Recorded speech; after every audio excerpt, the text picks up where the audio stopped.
This is the Pro Audio Suite podcast. Quick Bites. Welcome once again to another Pro Audio Suite Quick Bite, thanks to RØDE microphones. This week we're talking about booths. Can you gas yourself and die in yours? And how can you knock up a really good booth without using a consultant? A couple of hot questions there. What comes first, death or a good sound? Yeah, don't bring a lighter in your booth.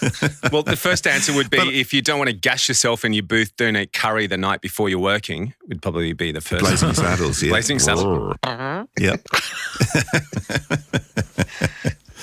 Captain Methane. The average age in this room, 7. But a good fart gag is timeless and ageless. It's timeless, yes. Yeah. But I did see a post someone was talking about, on a serious note, about the gases that get emitted from acoustic foams. Mm-hmm.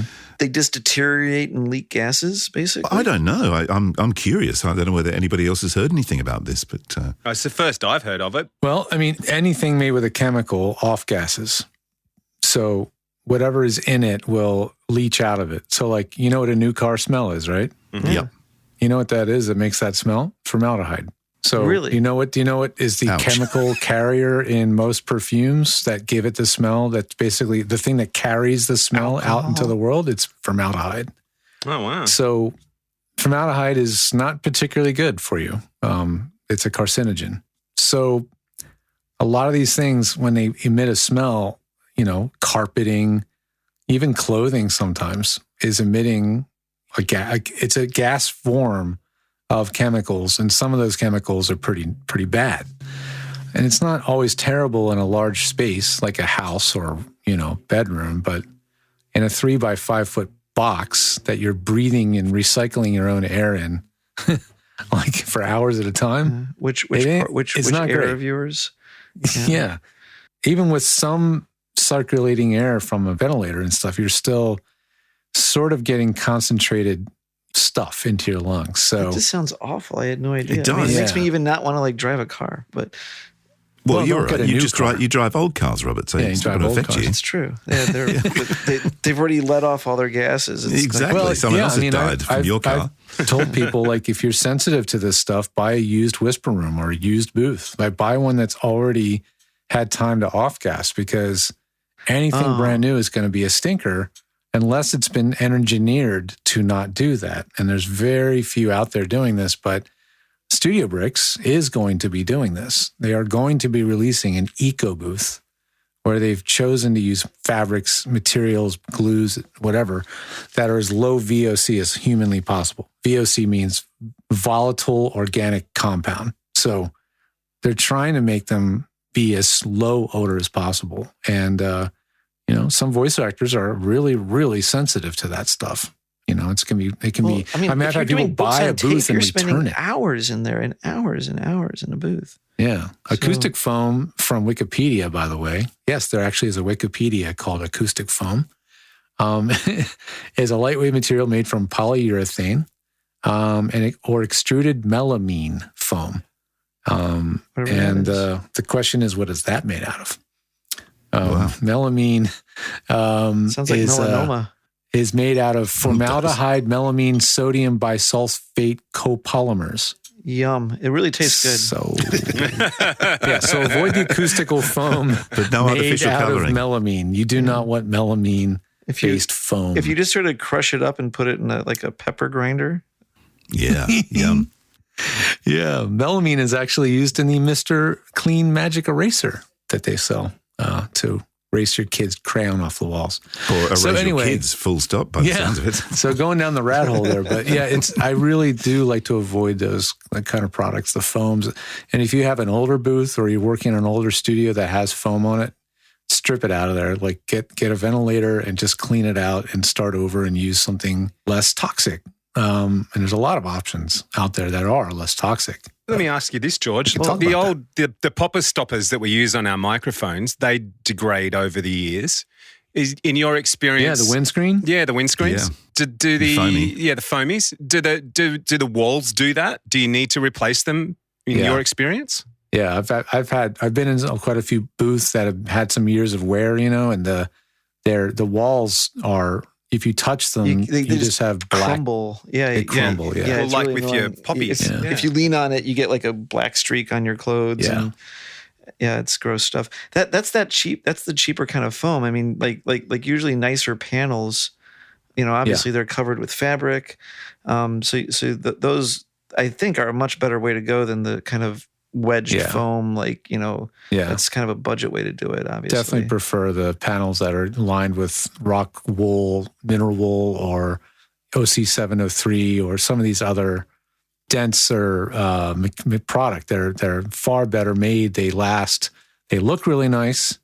They usually don't have any odor or very, very little odor, and they're just my preference by far. Now, I know RLX has worked super hard to make foam that is not toxic. I've heard them talk about the efforts they've used to use things like soy and different things in their product. So it's like packing peanuts. You know how like some packing peanuts you can just eat?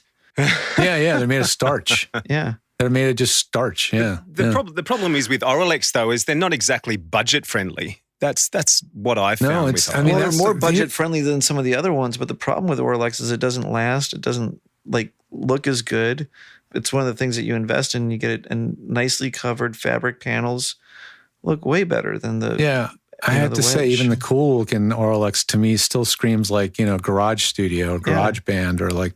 Exactly. Not really, really pro. I totally agree. There's certain cases where they're just more practical. If you have to fit them into really small spaces and odd shapes, you can cut them really easily and shove them in the corner. They're a little more flexible that way. But just otherwise, I mean, if you compare dollar for dollar, pound for pound, performance to performance, the rigid rock wool panels are better. They actually perform better per square foot, and then they don't cost that much more.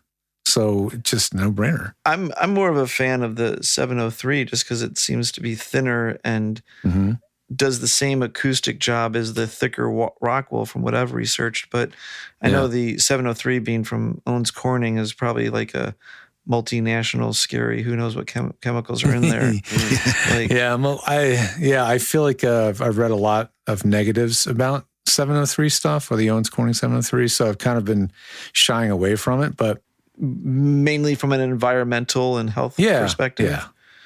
Yeah, I think I'm going to die. If you want to see like one spot to look at a bunch of these with comparative numbers, there's a dealer in the U.S., and I don't have any affiliation with them. I just like them, so I'm happy to plug them, but they're called atsacoustics.com. Just dig around on the site and look for something called their selecting the right acoustic material. You'll find it on the site. And it's a great chart because it's got a very long list of different substrates, like 703, Nauf Ecos, Rockboard by Roxol, all these products. And then it gives you the price per square foot, the rigidity, the NRC value, and a few different frequencies of absorption. It's very helpful because it really gives you an idea over a wide range of materials what you might expect. So it's a cool resource. So Rabba, was there a caller who had a specific question? Well, we had we've been doing a bit of research with our listeners, I guess. Yeah, just getting them to answer a few questions. And one of the questions we asked was, is there topics we haven't covered yet that you'd like us to cover? And one of our listeners suggested, I'd love to know how to treat my room without spending thousands of dollars or paying a consultant. So George, we'll see you later, mate. Thanks for coming today. Okay, well, here's how I'll address that. You don't have to if you hire the right consultant, because there's a lot of extremely high-level acousticians out there who rightfully charge a lot of money, and they've done the homework, and they've got the degrees, and they've got the computers and the measurement microphones, and on and on and on and on. And then there's also some folks like myself who just have, 15, 20 years of real-world practical experience as to what actually works, And so I don't charge thousands of dollars at all.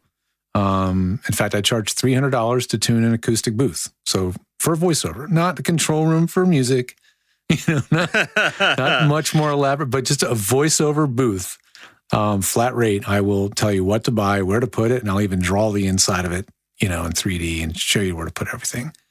And it's affordable, I think. And the rest comes down to materials, really. So just deciding, how fancy you want it to look and what kind of fabrics you're using, because fabric can be like $3 a yard or $14, $20 a yard, so it's not as expensive as you think. But I do need to know a lot about the size of the space you're dealing with, And the other thing is, if you're working in there, you actually want it to look nice because it just makes you feel better when you're in there.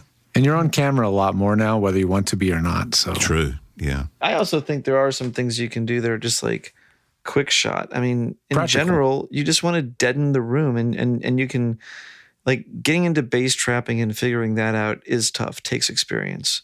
Yeah. But the first goal is to deaden it and to try to absorb those things. And then, like those frequencies bouncing off, like look at your booth. What are the hard surfaces? Where are you? How close is your mic to those hard surfaces? And start treating that and work your way out from there.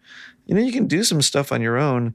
The material costs are, like a couple hundred, like $200 will get you enough foam to cover, or enough a 703 to cover a booth. Yeah, or rock wool or anything. I did my studio last year when I moved in here. So I bought a curtain that covered the back wall. Actually 2 thick curtains that cover the back wall that hang behind each other. I think that cost me $300 maybe.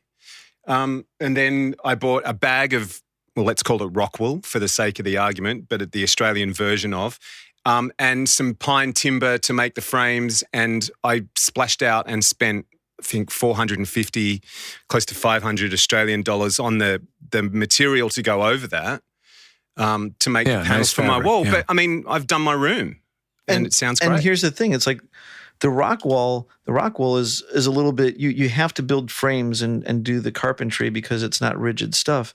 One thing I do like about the 703 is that if you want, and if you're not so worried about like the exact square edges, you can just get the 703 panels, get the fabric you want and a hot glue gun and a pair of scissors, and you can cover your panels and get porous fabric that lets the sound get through into the panel. Yeah. And then burlap. We call it burlap or jute. Those are very porous. Yeah. Right. And then cover them up and, do the hot glue thing. There it is. Now you have a rigid panel. And I would go to Orlex and get those metal cleats that you screw into the wall, and they're called impaling clips. Is that what I call them cleats, but impaling clips. And then you just screw those in the wall and you go and done. Squish them on there and you're done. That's actually a really good tip, though, Robert, too, about the material. Is something that I learned last year, is you want to be able to blow from one side of the material and feel it on your hand on the other side. Right. Yeah. Yes. Because if not, you're defeating the purpose of the stuff you're that you're putting in there. Do there. not cover it with tinfoil. Yeah, exactly. It looks awesome. Don't use canvas, like, for example. Exactly. That's the opposite of what we want. You want a very low stitch per, what is it, like count per? Low thread count or something, Yeah, or denier, isn't it? Denier? Is that right? Yeah. I don't know. There is Rockboard now from Roxel, so they do have their OC 703 competitor now. So they do have a 6 pound per square foot rigid board, like it's rigid. So you can just basically, like glue gun some fabric on it, and it might not look as good as the nice square edges. The edges won't be like, sharp crisp. and tight. Yeah. RLX does a panel where they actually harden the edges with like epoxy. And it looks super, super pro, and they're quite and they pricey. have those little angled edges to them too, don't they? They're beveled, and they're quite spendy, but they look really, really sharp. See, that's the thing, is like that's where it gets in the spending thing. But if you just want to get the raw Rockwall or the raw 703 or the Rockwall product, cover it and you get whatever 80% of the look, and you're really just spending your money on the performance of the 703 and the fabric itself. And you're not, out there with your cutting and trying to be a carpenter. And I think that's like after basically going after trying to deaden the room, like I said, focus on, look at the microphone and think about what the microphone hears. Like, what is it pointing at? Understand that also the microphone does hear to the back and the side to a lesser degree. Also understand that you yourself are a acoustic shield. To some degree. Right. And then start treating your room, the first thing is like try to deaden it. And then after that, it really is kind of tough to like bass trap and go after specific frequencies. And that's where absolutely someone like George or someone who's seasoned and has been doing this for a while can save you time, because what you don't want to do is do it again. Oh, it didn't work. Do it again. It didn't work. I every time I do it again, I spend another $300 trying to do another experiment. Yeah. And that's where you just want to get it over with and hire a pro. Look up something called a super chunk. They're very, very easy to make. And they're basically bass traps that you put in corners, you know, and they're just made out of like taking panels, cutting them into cheese sandwich slices. Oh, yeah, like triangles. Yeah. Yep. And you just stack those suckers up in the corner. You make a giant pile of them. And you have now a massive bass trap, and you just need to put a frame over it to protect the fibers, you know, and boom. Yeah, there's a lot of Bob's clever your uncle. bass traps. So there was another one I saw where someone made a bass trap out of, I'm not too sure if they were using like some sort of garbage can or some sort of circular container, and then they just got a whole bunch of the Pink Panther foam, rolled it up and put it in there. They use solitubes for concrete pouring that they use to pour concrete for footings. Mm-hmm. That's one way. Oh, they look like giant PVC things or something. Yeah, they're made of paper. They're cardboard, but right. they're Because super the PVC tough. would be. Yep, those are called reflective. tube traps. Those take a little bit of experimenting, but yeah, I mean, those you tune them. So you basically figure out the resonant frequency of the room. You can go to a website that has what's called a room mode calculator. Google is your friend. And then you put in the dimensions of your room, and you'll find out what frequencies where it resonates, and then you just put tube traps in the corner. You tune them to the right frequency. Bob's your uncle. Right. I know it sounds easy when I'm explaining it, but the tuning is the length and the diameter of the trap, because it's Right. basically like your yeah, your you put a can't whistle. plunger in there and you just move it up and down until it's. You know, I say it's just like this. It's I don't use tube traps because they are more work and they do take some real time to tune. Well, But- they're tuned, right? Yeah, They're they not are just tuned. broadband, right? Like for a real seriously well-designed home voiceover, not voiceover, but like a home music control room, they're definitely a valid thing. And they're really made to kill a specific frequency. That's a tube trap is for specific. Some of the best and easiest to use bass traps that I've seen, and I think this is just a wonderful design. You just take a board. It's heavy enough to be hard to move. You don't want it blowing in the wind, and it doesn't have to be the rigid. This can be a good use of the floppy, rock wall or something like that. And you basically hang it. So imagine like a rigid panel that's got glued on foam to it, or not foam, but rock wool. And then you just hang it. So it's just, you could push it like a pendulum and it sits there. And then when So the it bass hits rings it, like a the bell? energy. Yeah. It Well, it absorbs doesn't the ring energy. like a bell because obviously it's not ringy. But when the bass hits it, But the it energy, vibrates. Yeah, the yeah. energy goes into moving Yeah. this thing, and it Yeah. loses its energy, and there's your trap. And then Yeah. so now you have all That's these clever. hanging things, and then you just whatever you want to do, you can do a big frame and cover it with a sheet. And so now you don't have to look Sure. at them, and they're behind your wall, and you have a bass trap that's not tuned. It's a great That's way to kinda do a bass cool. trap. Yeah. Oh, there's so many cool designs. Then there's people that use activated charcoal. I haven't heard of this one. What's And that? once you go down the rat hole of this, like I have, it's pretty fascinating. Like activated charcoal, like the old microphones in a phone? They fill the panel with a layer of charcoal. I don't know the science of it, but I mean, it's just to show there's so many creative ways to do this. The companies are innovating, but there's really simple ones like we talked about. And most of this is DIY material. Most of it is available in the US here, like a Home Depot. Thankfully, they've started carrying a product called Quiet Board 80 at Home Depot, which shocked me when I saw it, but it's essentially OC 705 or 703. And it's, it's now at a Home Depot. You don't have to go buying it from, some specialized, supplier. So it's just getting easier and easier. You just have to be resourceful and do a little bit of homework, but, So next week we talk about diffusers. Yeah.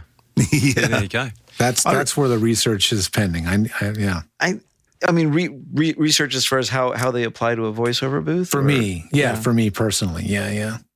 Well, interestingly, to tie together the couple of threads in this episode about gases and building your rooms, I found this thing just quickly. It says on Google, can rock wool damage your lungs? It says to sum it up, it says Rockwool has been reported to cause fibrosing lung disease, lung cancer, and malignant mesothelioma, and pleura and peritoneum, and proved to have toxicity through many experiments. So there you go. So it ain't no picnic either, huh? What about 703? I don't know about 703, but Rockwool seemed to be the one that we were all talking about. So I thought that might be an interesting one to have a look at. So there you go. It's be careful. It's in a lot of studios. Yeah. The problem is 703 is actually like glass. You know, it's got that. It's compressed fiberglass. Look, and I guess the thing is too, none of this stuff floats around unless you disturb it. Well, that's what I did is I took apart a studio and it was raining yellow 703 for days and you can't keep your mask on. And it's the asbestos of the 90s, I guess. Oh yeah. Oh no. Yep. Well, and MDF's the other one too. Cutting up bits of MDF, you want to have a mask on these days too. Well, if you want something that's organic, an organic-based trap, the best thing to do is get a kid that's obsessed with screens. Yeah. And so if you want to look at your screen, you stand in the corner of my booth, facing the corner, and you can use your screen. Yeah, and put your sister in the other one. That's right. Or another good way to do a good bass trap would just eat a lot. It might be bad for your health in other ways, but it is sure fun. Yeah, that's right. Well, that was fun. Is it over? The Pro Audio Suite recorded using Rode NTG5s and Source Connect. Edited by Andrew Peters and mixed by Voodoo Radio Imaging with tech support from George the Tech Whittam. Don't forget to subscribe to the show and join in the conversation on our Facebook group. To leave a comment, suggest a topic, or just say g'day, drop us a note at our website, theproaudiosuite.com.